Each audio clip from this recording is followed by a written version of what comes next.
We good to start? Yay! Woo! How's everybody's PAX East going? Oh my God! Oh my God! I have the voice of God. Is this? My voice is naturally loud, so I'm like always super conscious of am I being too loud, especially when there is a mic in front of me. Is this volume okay with everybody? Woo! It's not too loud. Nobody's going deaf. Cool. All right. How's everybody's PAX East going? Woo! Are y'all ready to talk about visual novels? Woo! So on that note, hello, welcome to Impossible Visual Novels from the last 5 years. The title, it's exactly what it says on the tin. There has never been a better time if English is the language you play visual novels in.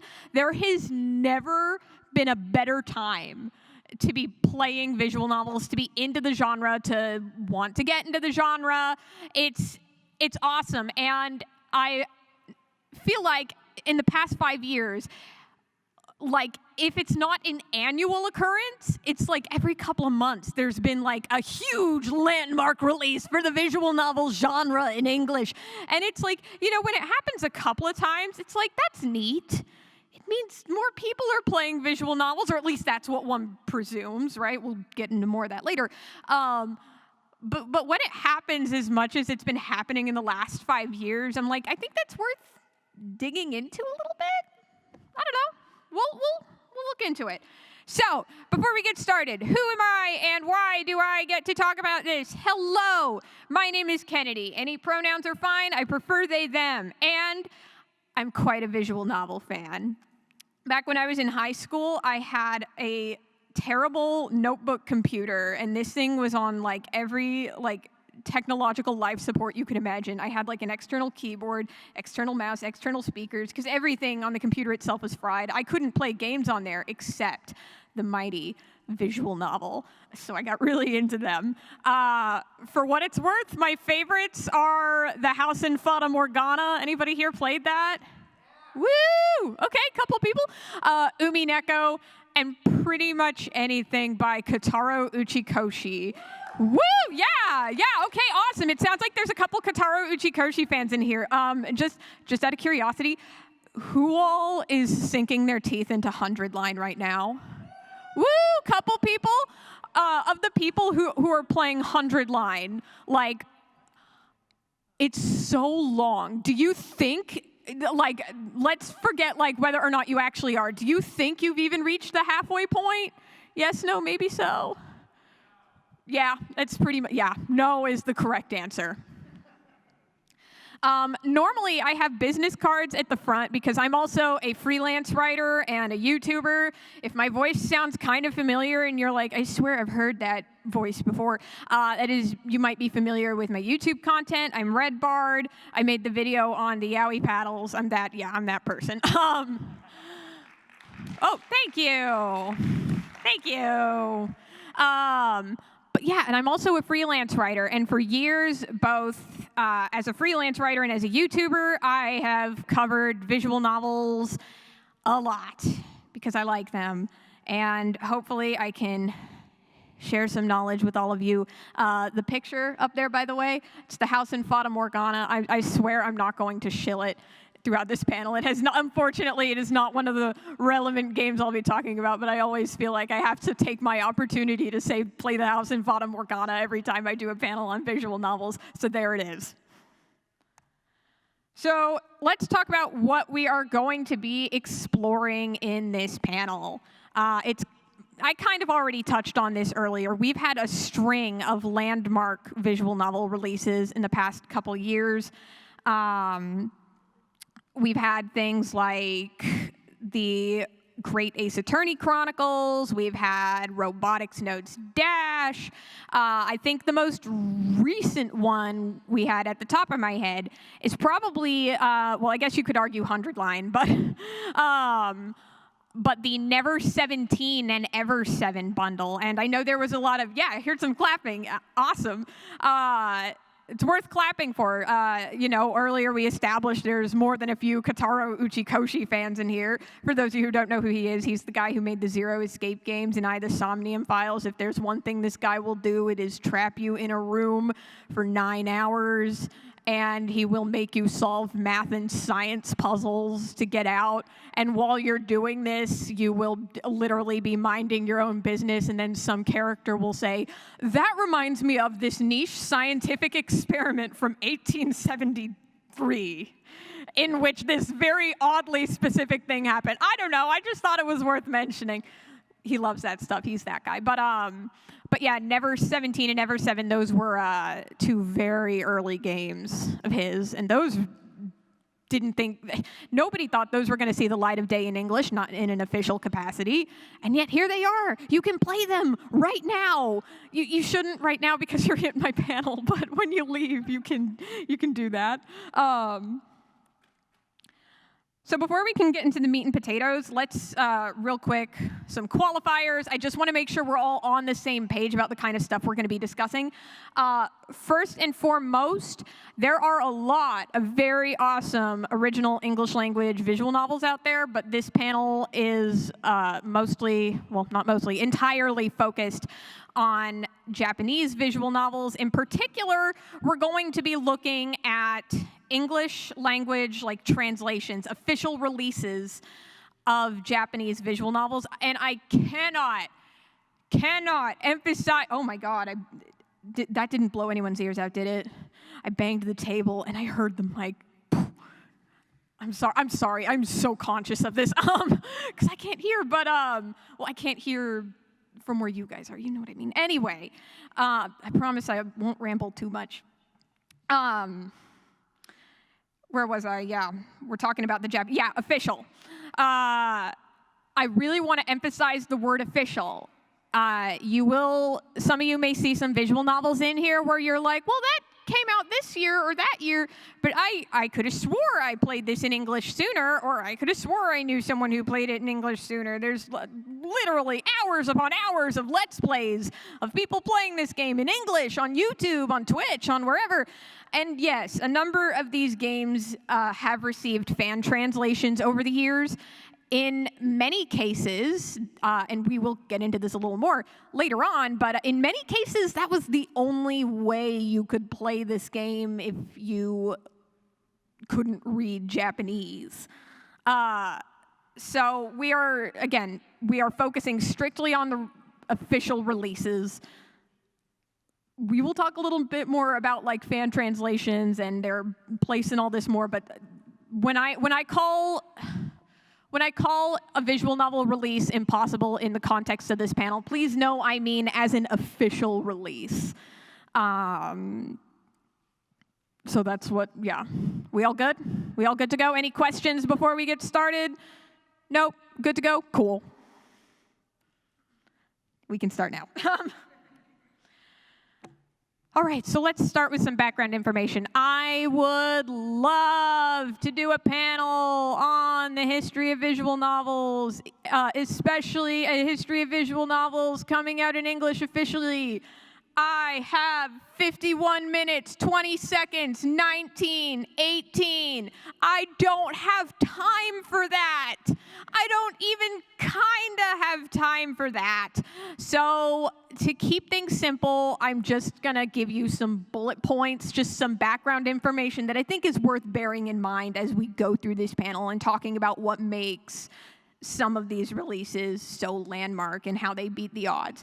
So while there's definitely been some really big hits over the years, visual novels historically in English have been a very niche genre. They are the only genre of game I can think of at the top of my head where there has been a lot of discourse over the years over whether or not it is even a genre of game. It is, just to make sure we're clear on that. But yeah, this is all to say that it's a genre that is very niche. It's a genre that a lot of people have a lot of misconceptions about. It's a genre that, for better or for worse, people heavily associate with anime, and they have a vision in their head of what they think visual novels are.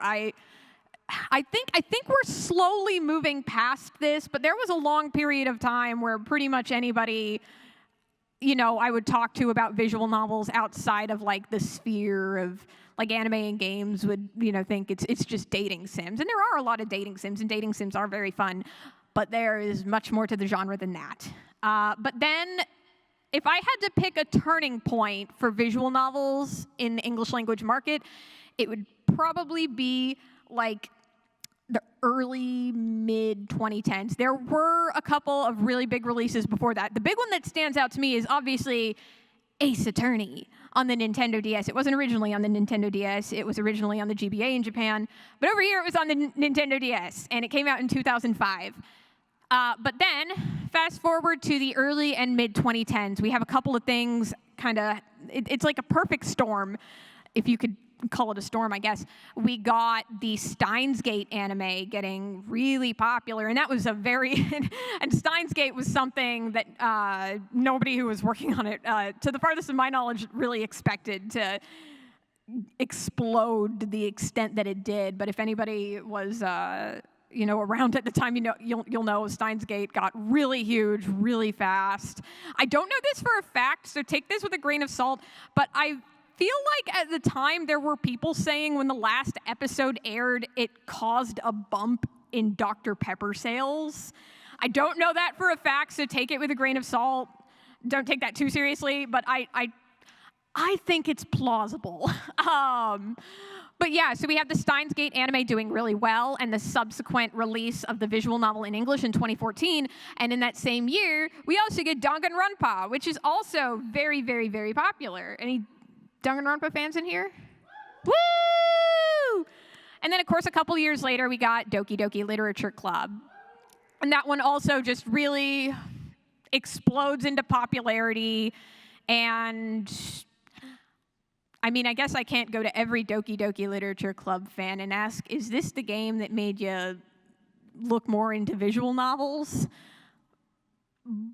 But again, take those with a grain of salt. But anecdotally, I feel like it sparked interest. I don't know to the extent that it was, like, how much of it was serious or how much of it was maintained. But all the same, it put visual novels in the spotlight. And of course, there's also other, like, I know I mentioned Steins Gate earlier, but then we also got, like, the Ufotable Fate anime. Fate Zero is the first Ufotable Fate anime, and that one is based on a light novel by Gen Urobuchi, who also writes visual novels. He wrote Song of Saya, and so it's a prequel to Fate Stay Night, which is a visual novel. So it's like, is Fate Zero a visual novel adaptation? Not in the strictest sense, but I guess it's not, right? But then we get Blade Works a couple of years after that in 2014. We get the Heaven's Feel movies, which, if memory serves, a couple months ago recently became streamable for the first time. I think they're gorgeous. And that was the first time that, with Blade Works, there was a movie earlier that was more like a highlight reel for people who had already read the visual novel, but this was like a fully fledged adaptation. Heaven's Feel had never gotten adaptation. Fate Stay Night, for those of you who don't know, is one of the, I would argue, one of the biggest visual novels out there, period. So those releases were really big deals. And I don't know if this is me putting on a tinfoil hat or rose-tinted glasses, but another thing I consider a turning point for the visual novel in English is the Dies Irae Kickstarter. Now, I'm sure if you're at this panel, you're at PAX East, there's a pretty good chance you remember a period of time in the 2010s where kickstarting games was very in vogue. And crowdfunding, for some games, it is a very smart model. And quite a few visual novels got brought into English thanks to Kickstarters. And I don't know for a fact if the Dies Irae one is the one that collected the most money, but it collected $200,000, which is not an insignificant amount of money. It's a lot of money. It's a lot more money than people on the outside looking in might expect for a release like Dies Irae, but if you are familiar with visual novels, so Dies Irae, it's not going to get talked about much in this panel just because it's a little farther off than the others, but this is one of the earlier, what I would consider impossible visual novel releases in English. It's very, very, very long. It's like not quite Umi Neko length, but it's pretty close. And Umi Neko, for those of you who don't know, is an exceptionally long visual novel. It's one of those visual novels that people love because it's awesome. And it's known for being very widely beloved among the people who've played it and also being very long. I have a video on my channel comparing it to the lengths of just like various books. It's redonkulous, and I love it. I love Umi Neko, but I digress. It's a very long visual novel, and it integrates stuff from other languages, but it got reviewed very well in Japan, so there were a lot of people who wanted to play it, but like no... when a game is as long as that is, as a fan translator, you can't just do that project. It's going to take way too long, and if you want to do it in an official capacity, it's still so long that it's a huge undertaking, and ultimately it ended up getting kickstarted. That ended up being the way to go for that one, and it raised $200,000. And I think, because I remember it made some headlines at the time, and I choose, again, I don't know if this was as big of a turning point to everybody else as it is to me, but in my mind, I'm like, $200,000 for a visual novel that, like, visual novel fans know what that is, because it reviewed well in Japan, and it was kind of legendary for being one of those, like, oh, this will never come out in English visual novels. Collecting $200,000, I don't know. I think that's notable, but maybe that's just me. So keeping all that background information in mind, that visual novels have historically been niche, but in the past like decade or so, slowly but slowly, we've been getting more recognition for visual novels, more attention on visual novels. What games are we talking about? What are what I would call the impossible visual novels? There's a couple others that you could argue belong on this list. Again, Ever 17 and Never 7 spring to mind. Air recently got released, and I think there's an argument to be made for that one as well. But I have 42 minutes and 45 seconds. So, sorry about that pause. So here's the ones we're going to be focusing on. Here are the releases that, for a long time, in visual novel fan circles, these were, for various reasons we'll get into, everybody was like, these are never going to officially come out in English. Visual novels are way too niche, and some of these have like specific circumstances where it's like, why would they license that over here, right? And then they came out here anyways, and that's awesome.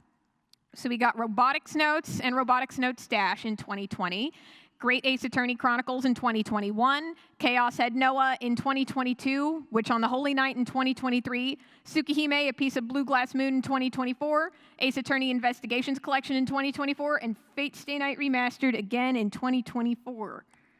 So, Robotics Notes Dash, or more specifically, it was a pack. It was called like Robotics Notes Elite Dash, and it contained the first Robotics Notes and Robotics Notes Dash. Robotics Notes is the third main entry in the Psi-80V franchise, aka the semicolon franchise. If you're familiar with Steins Gate, it's that same franchise, and in fact, this is the one that follows up Steins Gate. Steins Gate fans might notice a familiar character on screen. Oh, yes, you can see it. Okay, good. Yeah, so it takes place, so Psi-80V, for those of you unfamiliar, is a franchise of sci-fi visual novels. The most popular entry in it is Steins Gate. It's by 5PB and Mages, and it's written by Chiyomaru Shikura. And yeah, Steins Gate is by far and away the most popular title in it, but Robotics Notes Dash, they're liked well enough.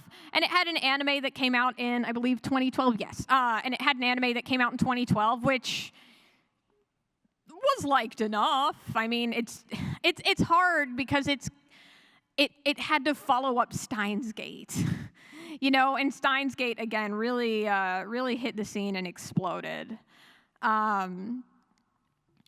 So with this one, as far as I've been able to tell, there wasn't like a specific reason, a specific thing that was keeping this out of the English language market. We'll talk about this a bit more as we go on. You'll notice it come up quite a bit, but it's very rare. In fact, it's nigh non-existent for Japanese license holders to go on the record or look directly into a camera and say, and this is the specific reason why the people in the English language market couldn't have my game until now. It's almost unheard of for that to happen. So unfortunately, I couldn't tell you specifically what happened here with robotics notes. It might be just because it was following up Steins Gate. Maybe it wasn't. Maybe it was because it just wasn't as popular. I don't know. We can only speculate. And unfortunately, that's going to be. You're going to hear that phrase a lot in this panel. We can only really speculate with it. But it did eventually. So the original robotics notes came out in 2012, and then Dash, the sequel, came out in 2019. We only got it in 2020, and it was a really big deal when it happened for SciADV fans because it felt really out of the blue. So that's robotics notes. Great Ace Attorney Chronicles. Who here likes Ace Attorney? Woo! I do too. I think this pack is just lovely. So, Great Ace Attorney Chronicles. The originals came out in Japan in 2015 and 17, respectively. There's 2 of them. So the Ace Attorney franchise follows, it mostly follows Phoenix Wright. He's a lawyer. He always believes in the innocence of his clients. And it's you just like collecting evidence and presenting it in court. And they're very, very fun. And the Great Ace Attorney games are about Phoenix's ancestor who is studying abroad in England, and he meets one Sherlock Holmes. Let me tell you guys a fun fact about the estate of Sir Arthur Conan Doyle, aka the creator of Sherlock Holmes. The estate, and I want to make sure this is clear, the estate of Sir Arthur Conan Doyle is infamous for being very, very, very litigious. To use just another example, there is the anime Sherlock Hound that came out in the 70s. Hayao Miyazaki worked on it. It's a very lovely, delightful series, and that is... I'm not going to sit here and pretend like I know the specifics, but that one is said to, from what I understand, legal issues with the estate of Sir Arthur Conan Doyle played a role in production delays with that anime, and it is hardly the only case of something like that. It's just my favorite example because I like anime, but... So, as far as I've been able to tell, Capcom, again, has never looked directly into a camera and said, and this is why you didn't get Great Ace Attorney Chronicles. But, like, it's kind of easy to guess, right? Or, at the very least, it's very likely that this was at least a factor. Because when the game finally did come out in 2021, they came out as a pack. So Ace Attorney, for those of you who don't know, one of the things it is very famous for, it has just, the localizers are A+ pun masters. Just incredible. And... So the name, what I'm getting at is the names of characters. Characters are named very intentionally in Ace Attorney. That guy called Dead Man, he's called that because he's gonna die. No, I think he's Died Man. That's a real thing that happened in one of them. Died Man, and he was a man who died. I know that's hard to believe. So it didn't escape notice in this series, which is known for its brilliant names, when one Sherlock Holmes was named Sherlock Sholmes. And interestingly, Great Ace Attorney Chronicles is not the first fictional property to have done that. Who here is familiar with Arsène Lupin? Yeah, awesome. And so for those of you who don't know, Arsène Lupin is a character originally from literature. He's a French thief, and he's very cool. He's very suave. And his creator, Maurice Leblanc, in 1906 wanted to make a short story in which Lupin meets Sherlock Holmes. And the litigious estate of Sir Arthur Conan Doyle was like, no, absolutely not. So Maurice Leblanc, who, God help him, he wanted his fanfic, renamed him Sherlock Sholmes. And that's how Arsène Lupin met legally distinct Sherlock Holmes. But yeah, so that's presumably why this game didn't come out sooner. Again, it's never been hard verified anywhere, but I don't know. I've always thought it sounded like, if it's not the whole reason, and it's probably not the whole reason, it at least definitely feels like something they took very seriously into consideration.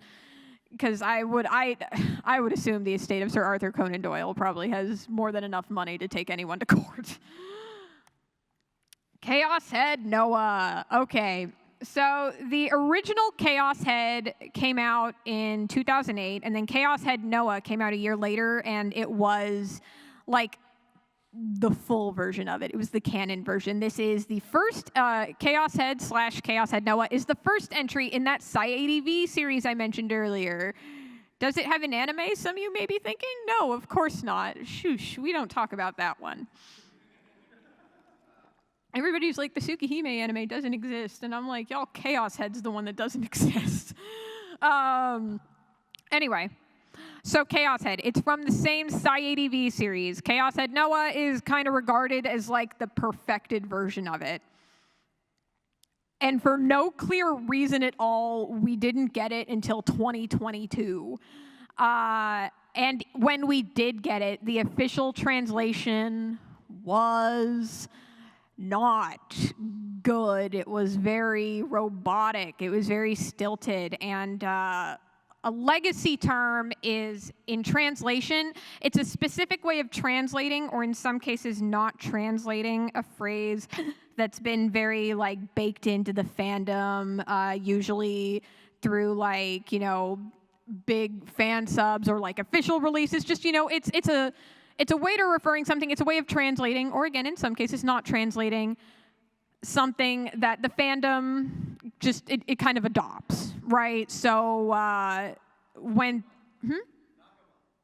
Nakama, yeah, kind of. That's a loan word, but and a loan word is just a word in Japanese that's just left there. But I digress.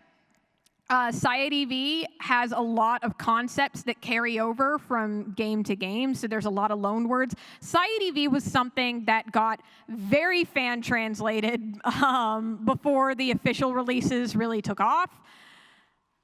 So there were, with Chaos Head, obviously because Chaos Head Noah didn't come out until 2022, it was Chaos Head Vanilla, I believe, had been fan-translated long before this.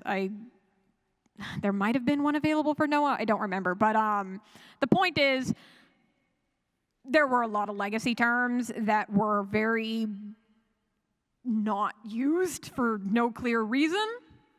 I remember that there were one of the translators from Steins Gate. He really should have been the one. Really should have been the one to translate this. I remember he was one of the ones talking about a bunch of the legacy terms, and he was far from the only one. There were a lot of known Steins Gate fans in the community, a lot of known Sci-ADV fans talking about it. What I'm getting at is you can go back and you can find posts of people comparing the official translation to the not loan words, the legacy terms to other ones, and it's not even just that. It's so stilted. You know how when you go into Google Translate and it sounds really robotic. I don't know. Translating is an art and not a science, and I will die on this hill, but that's beside the point. The point is the official translation was deeply unpopular, so a lot of people didn't like the release on release. And also, it was rejected from Steam ever so briefly. Nobody's really sure why. It's widely believed that someone at Steam just saw like visual novel with a bunch of cute pink hair anime girls in high school uniforms, and oh, it's very gory. Oh, we can't have none of this going on. For whatever reason, it got rejected from Steam, and that caused a bit of a firestorm for a few days. And it's on Steam now. It ultimately, worked out. But this is all to say that when it came out, and it came out in a pack with Chaos Child, which is another game in the CyTV series, its release was not terribly strong, and a lot of people prefer playing this one with the fan translation. I'm not going to comment on which one is better, but don't read into that. But the length of time that had passed between Chaos Head Noah coming out in Japan and Chaos Head Noah coming out here, more than robotics notes, that's why people were like, this one's never going to come out here. We got, Steins Gate came and went, and it's 2025. Nothing's happening with Chaos Head and Chaos Child anymore. But no, we got it. Very out of the blue, following up robotics notes. One presumes that maybe robotics notes sold well enough for them to release this. Maybe, I don't know. Again, they've never looked in the camera and said, this is why you all got it. But the length of time in this one is why people thought it was so impossible. Unfortunately, its release got very damaged, but it is what it is. Witch on the Holy Night 2023. Who here is familiar with Type Moon by name? Couple people, awesome. Who here is familiar with Fate Stay Night, Fate Grand Order, just Fate in general? Yep, Type Moon is that company. So, a brief background on Type Moon. So Type Moon, like I said, they are the duo that made Fate Stay Night. They made Tsukihime, both of which we will be talking about later. They made a bunch of other stuff too, Witch on the Holy Night, for example. And I so wish I could tell you why none of their games came out in English, in spite of the success of all the Fate anime, in spite of the success of Fate Grand Order, in spite of the success of every sign pointing to, hey, in a landscape for a genre that doesn't usually financially do super well in English, your game is one of the few cases where all signs point to it doing great. I wish I could tell you why they were so allergic to free money. It baffles me. It baffles every Type Moon fan. Everybody has their own theories about whether it was something on Type Moon's side, or if it was just they were asking too much money and nobody could or wanted to pay. I wish I could tell you. I am so curious myself. If any of you find out, please tell me. But for whatever reason, Type Moon has been making visual novels since about the turn of the millennium. And it took until 2023, again, after the Fate anime, after Fate Grand Order, after Melty Blood, for us to get any of them. And of all the titles to come out first, it was Witch on the Holy Night, which is good, but it's certainly not what Type Moon is known for. All the same, what made this release feel impossible at the time was the fact that it was Type Moon. And for reasons, again, people to this day can only speculate, Type Moon stuff just, the visual novels specifically, Type Moon stuff was coming out in English. Melty Blood, Fate Grand Order, the Fate anime, there were Type Moon stuff, it was coming out here. You can go to any anime con, go to Anime Boston, you can't take 2 steps without running into some Fate merch. You can't do it. But 2023, they announced that Witch on the Holy Night would be coming to English. This game originally came out in 2012, but the one that we got over here was the remaster that came out in Japan in 2022. It is a very good visual novel. Again, it's Type Moon. If you like Fate Stay Night, if you like Tsukihime, you'll probably like this. It has an anime on the way, so that's neat. But yeah, no, it's very hard to overstate how big a deal this announcement was for this visual novel that, again, what really gets me about this one is like this isn't even the thing Type Moon is known for, but people were popping off so hard because this was the first time we had gotten any of their visual novels officially available in English.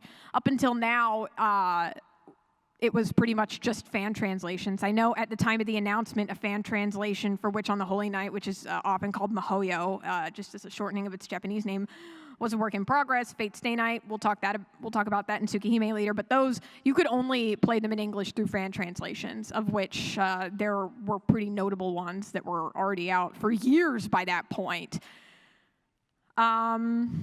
So yeah, this is to say it was a big deal. You would think with the zest at which Type Moon fans were posting about this, you would think they had just discovered the cure for cancer. It was a very fun day to be looking around the Type Moon fan communities.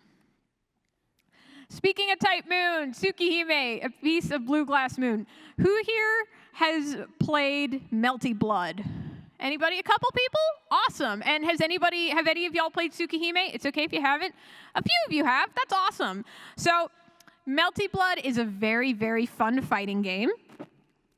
You may know it as that game Neko Arc is from. Neko Arc being that tiny, annoying cat girl.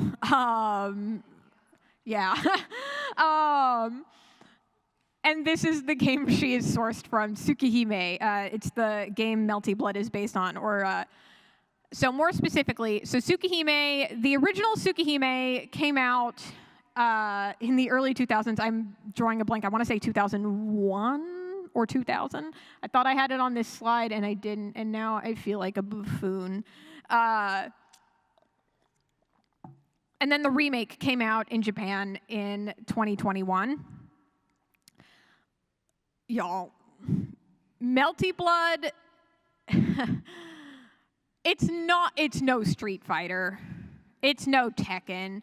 It's been on the EVO main stage, and that's cool. But it's what we in the FGC call a poverty fighter. There are people who love it. It has a community.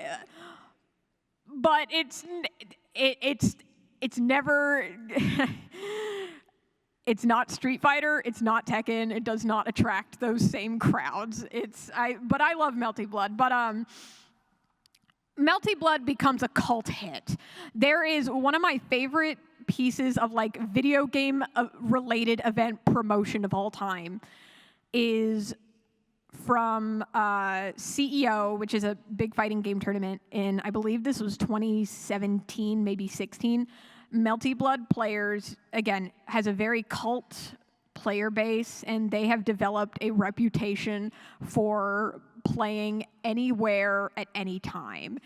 And CEO took advantage of this. At least I'm pretty sure it was CEO. Yeah, it was CEO. And they promoted the fact that it had like its own, I think it was its own stage or its own area. I'm drawing a blank. But they promoted it with this video where the Melty Blood players are literally playing outside in a Popeyes parking lot. And then the TO comes out and he's like, y'all know you got a section inside, right? And they're like, oh, sick. This is all to say, yeah, Melty Blood has a very dedicated cult fan base, very widely beloved. Only 2 of them have officially come out in English. But still, the point is that that very dedicated player base. And Tsukihime, the visual novel it's based on, the original visual novel never came out in English. To this day, never has come out in English. And unfortunately, I'd be willing to bet I don't think it will anytime soon. I'd love to be wrong. Please, Aniplex, if you're watching this, prove me wrong. But the remake, so in 2021, it got a remake, which is awesome, by the way. And we didn't get it until 2023. When the announcement came that it was happening and there was no immediate thing that it was coming out in English, and then it came out and there was still no announcement and there wasn't an announcement for a while, people lost hope and they were like, Witch on the Holy Night was a fluke. Or more specifically, this was also before Witch on the Holy Night, and Witch on the Holy Night is what gave a lot of people hope that we might actually get the Tsukihime remake. And we did. And it was a huge plot twist because Tsukihime has, like, Melty Blood has that cult fan base, but Tsukihime also has it to a certain extent. The original visual novel has a fan translation that's been circulating for several years. I don't even know how long at this point. And a lot of people have played it that way because it's the only way. If you can't read Japanese and you can read English, it's the only way to play it. It's simply, it's a matter of, like, at some point, it does become a matter of accessibility. Like, I would love to give someone money for this, but, you know, when they're not providing any avenues, what else are you supposed to do? But the remake is now available, and again, it was one of those things that when the announcement came, you would think Type Moon fans had found a cure for cancer the way they were reacting.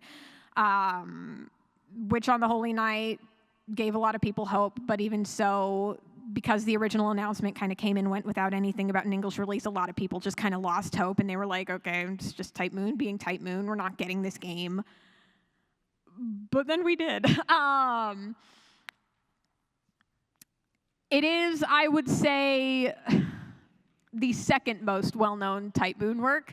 We will get to the first after this. Ace Attorney Investigations Collection. So yeah, woo!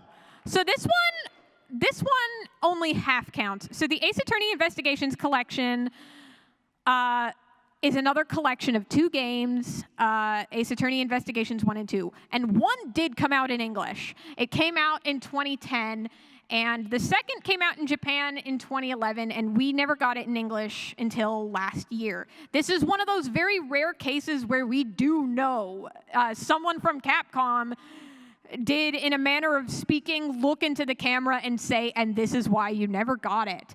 In 2013, then Capcom Senior VP Christian Svensson said about the matter, as it is, all dev and localization focus has been on Dual Destinies, and the last data point we have to work from was Ace Attorney Investigations, which, as I've shared in the past, was poor at best. It did not sell well, and that is why we didn't get 2 until now. It is worth mentioning that 2, I think, your mileage may vary. Anecdotally, everybody I know who has played them both prefers the second over the first. Like, it's so, I don't know. I think that makes this whole case very interesting because it's like, the sales of the first one weren't good. There's a lot of people who prefer the second one, so I don't know, maybe that'll do. I don't know. I thought it was interesting and weird, but we didn't get it until last year, and as you have seen there, it originally came out in Japan in 2011. Between this and the Great Ace Attorney stuff, it was a very weird period for Ace Attorney where we just weren't getting them in English. It was very disheartening as an Ace Attorney fan at the time, and I was an Ace Attorney fan at the time. I remember back when this game was like still in development and people were like theorizing about it. People thought in English it was going to be called Perfect Prosecutor. I remember there's one character who's an athlete, and people were like theorizing about potential pun names characters could have based on their illustrations. And this guy's like obviously an athlete, so they were like, maybe his name will be Dennis Racket. But no, they gave him what I would argue is the best name in all of Ace Attorney. They gave this athlete the bespoke name of Jacques Portsman.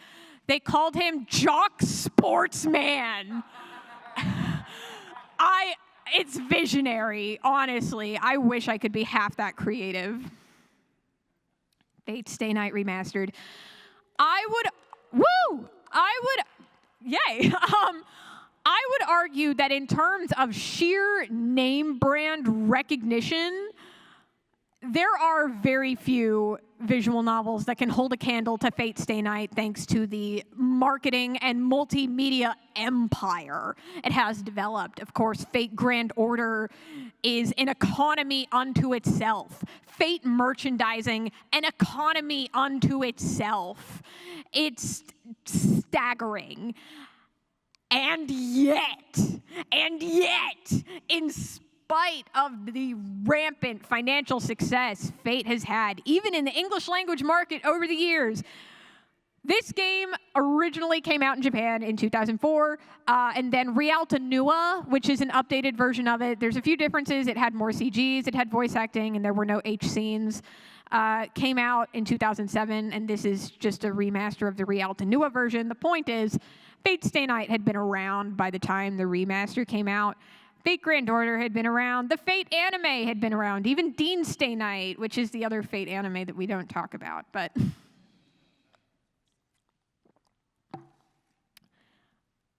why did we wait so long? I wish I had an answer for you. I so wish I had an answer for you. It baffles Type Moon fans to this day why Type Moon was saying no to free money. Or if they were even saying no to free money. Again, some people theorize that maybe they were just asking for way too much money, more money than anybody could afford, because visual novels are historically very niche, and one presumes that there's not a long list of potential publishers, of potential licensors who could afford, something what they were asking. Again, this is all just theoretical, though. Nobody knows for sure. What we do know is that, oh my God, it didn't come out for so long, and literally everybody was so confused. You could only play it in English with a fan translation. And again, it's one of those, at some point, it becomes an issue of accessibility. How else are you supposed to play it? And it's wacky that it took this long. Its launch, while not as disastrous as Chaos Head Noah's, wasn't awesome. There were a lot of technical issues with it, where the wrong sprites would come up at the wrong spots unless you set your computer's locale to Japanese. There were a lot of people posting on social media, they'd be at the start of the game, and there'd be end game characters in the school, and it was disastrous. But it was fixed within a matter of hours. It's no longer like that. But it is finally officially available in English. Again, this is, I would argue, one of the most iconic visual novels in the entire genre, and absolutely worth a read for anybody interested in getting into the genre. It's also, interestingly, the only one of the Type Moon visual novels that have finally come out in English that never got a physical release. As though Type Moon is saying, fine, you get Fate's Stay Night, but we're not giving you a physical edition. Just one last little bit of spite. But yeah, no, it didn't come out for a long time. Nobody really knows why. So when this announcement came out, it was huge news. It was a very quick turnaround between the time of the announcement and the time of the release. But all the same, it's widely considered to be an awesome port. I got to review this game when it came out. I got a review copy, and I think it's an excellent port.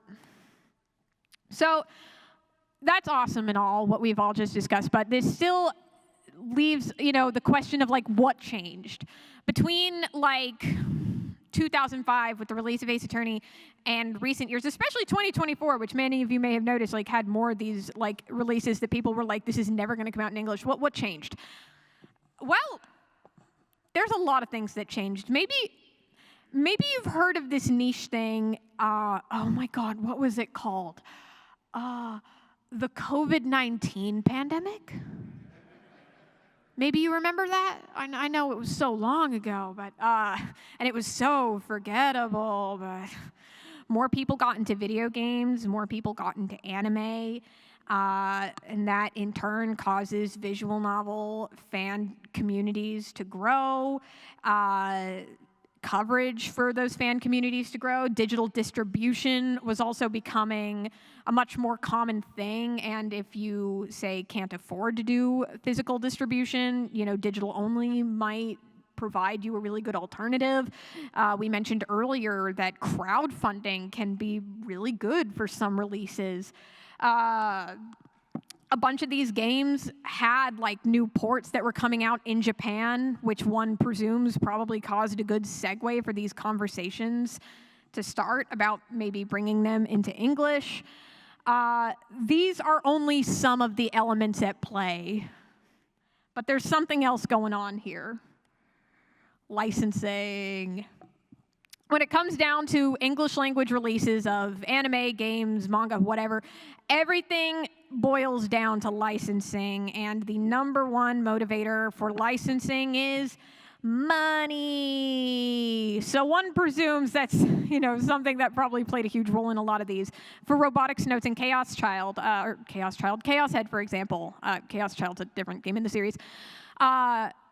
Another Sci-ADV game, which was very infamously in development hell for a very long time, called Anonymous Code, was in development when those games came over here. Again, they've never looked in the camera and confirmed this, but it's very easy to presume that that's how they funded Anonymous Code, which was taking way longer than even the people who were working on it expected. To give you some perspective, originally, it was believed that Anonymous Code would come out in 2016. It didn't come out until 2023.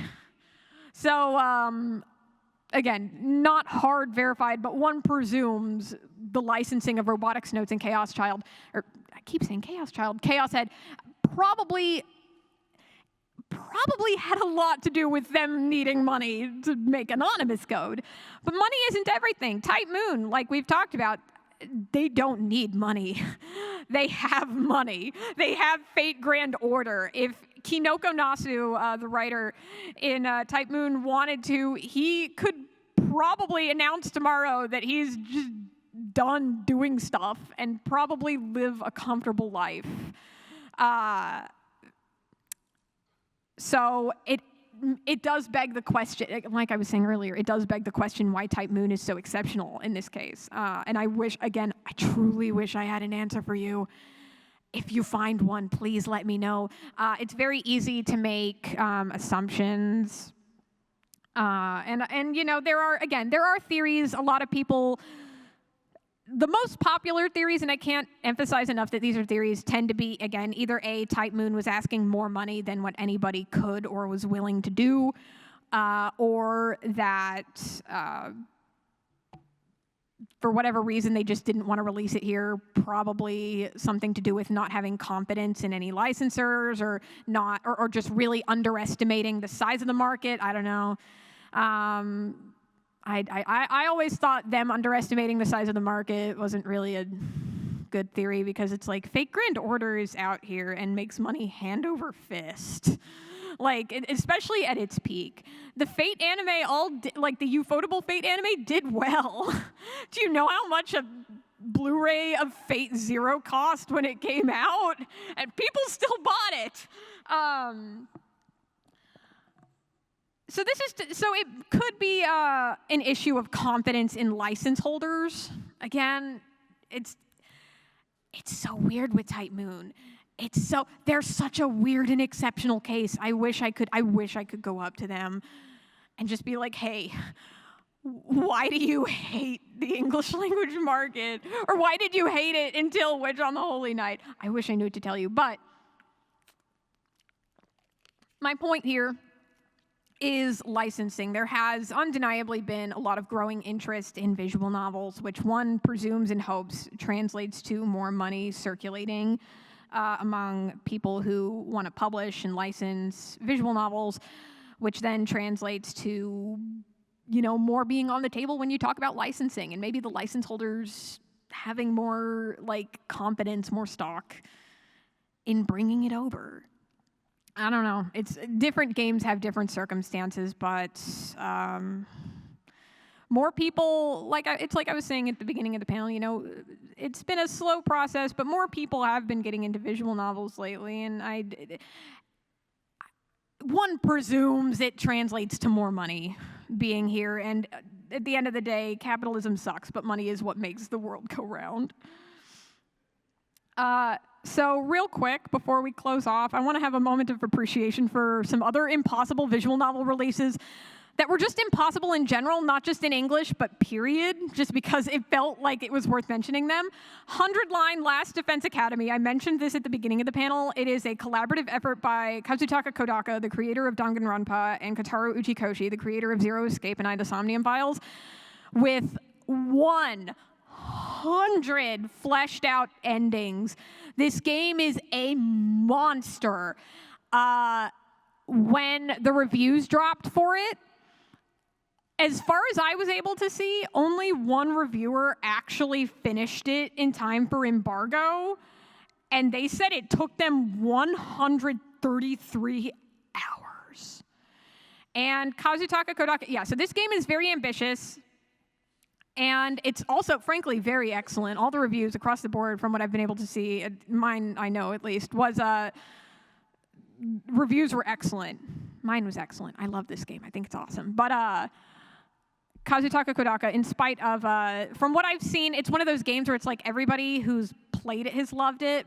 It's just not enough people have played it. And Kazutaka Kodaka has been on Blue Sky, being very blunt about the fact that this game was very ambitious, for better or for worse, and that financially they need it to succeed very much, or they risk not existing. We're still on the verge of going under, is something he said as recently as May 2nd.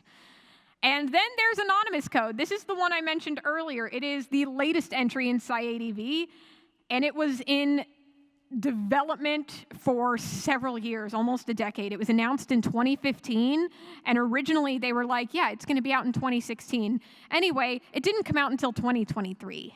And these are both visual novels that it's nothing short of miraculous that they came out at all, let alone that we got them in English as quick as we did. So I don't know, I thought that was worth mentioning. So what does this mean for visual novels as a whole?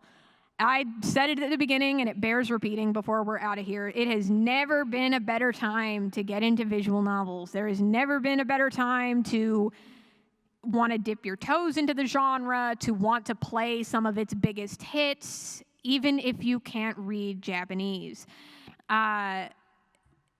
It's just, let me rewind, I'm sorry.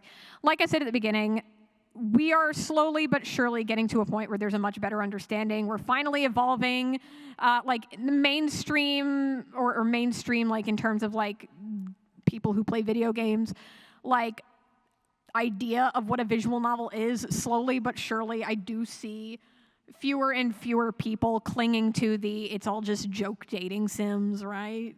Thing.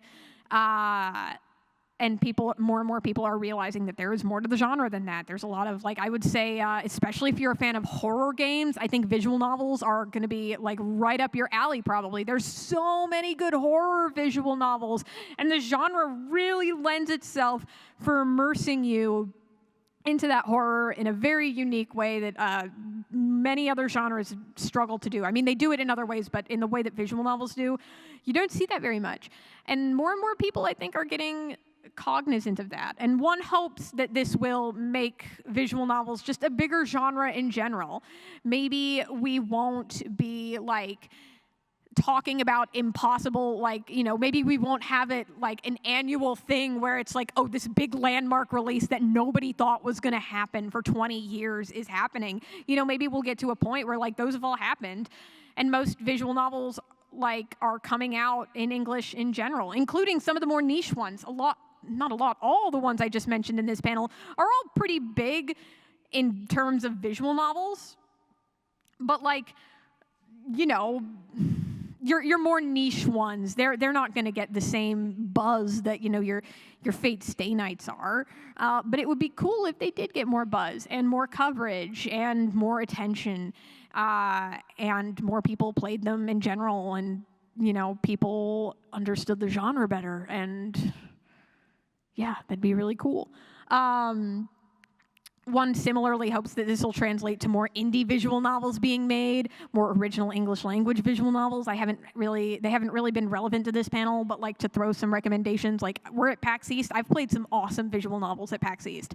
I played the demo of Monster Prom a couple years ago, back when that was new. What was it, last year or the year before? Year before, I think.